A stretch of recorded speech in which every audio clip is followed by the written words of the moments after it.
Shia non-denominational Sufism. Historically, Sufis have often belonged to different tariqah. As detailed in a hadith, asan is to worship Allah as if you see him.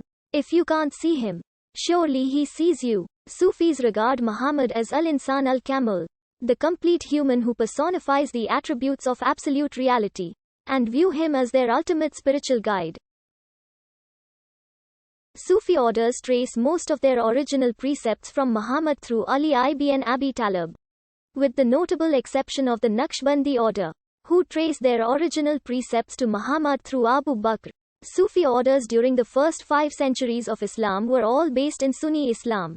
Although Sufis were opposed to dry legalism, they strictly observed Islamic law and belonged to various schools of Islamic jurisprudence and theology.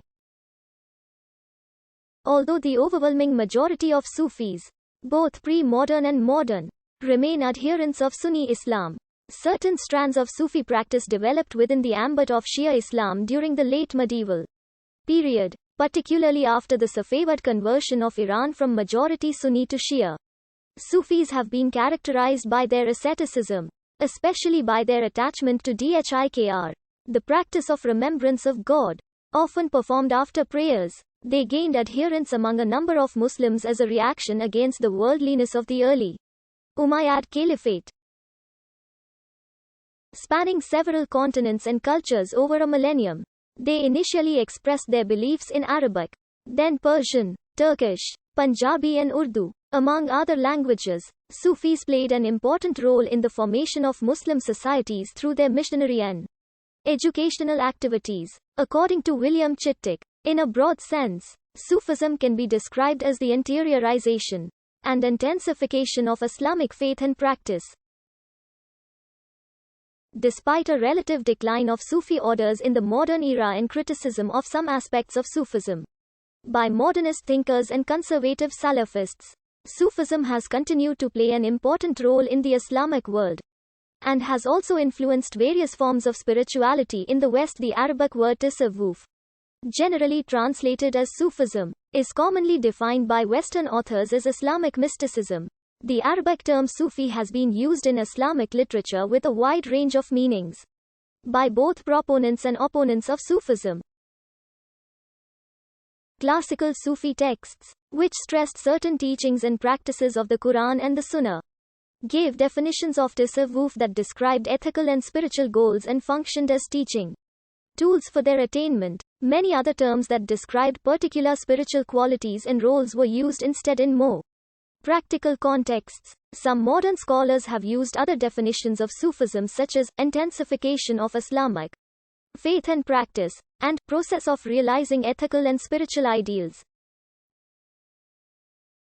The term Sufism was originally introduced into European languages in the 18th century by Orientalist scholars, who viewed it mainly as an intellectual doctrine and literary tradition at variance with what they saw as sterile monotheism of Islam. In modern scholarly usage, the term serves to describe a wide range of social, cultural, political and religious phenomena associated with Sufis. The original meaning of Sufi seems to have been one who wears wool, and the Encyclopedia of Islam calls other etymological hypotheses untenable. Woolen clothes were traditionally associated with ascetics and mystics. Al-Kushairi and Ibn Khaldun both rejected all possibilities other than Suf on linguistic grounds. Another explanation traces the lexical root of the word to Safa, who said, "The Sufi is the one who wears wool on top of purity." Others have suggested that the word comes from the term ahl as Safa, who were a group of impoverished companions of Muhammad who held regular gatherings of dhikr. One of the most prominent companion among them was Abu Huraira. These men and women who sat at Al-Masjid and Nabawi are considered by some to be the first Sufis. Sufism existed as an individual inner practice of Muslims since early Islamic history. According to Carl W. Ernst, the earliest figures of Sufism are Muhammad himself and his companions. Sufi orders are based on the bay'ah that was given to Muhammad by his Sahaba. By pledging allegiance to Muhammad, the Sahaba had committed themselves to the service of God. Verily, those who give bay'ah to Allah, the hand of Allah is over their hands. Then whosoever breaks his pledge, breaks it only to his own harm. And whosoever fulfills what he has covenanted with Allah, He will bestow on him a great reward. Sufis believe that by giving bay'ah to a legitimate Sufi sheikh, one is pledging allegiance to Muhammad.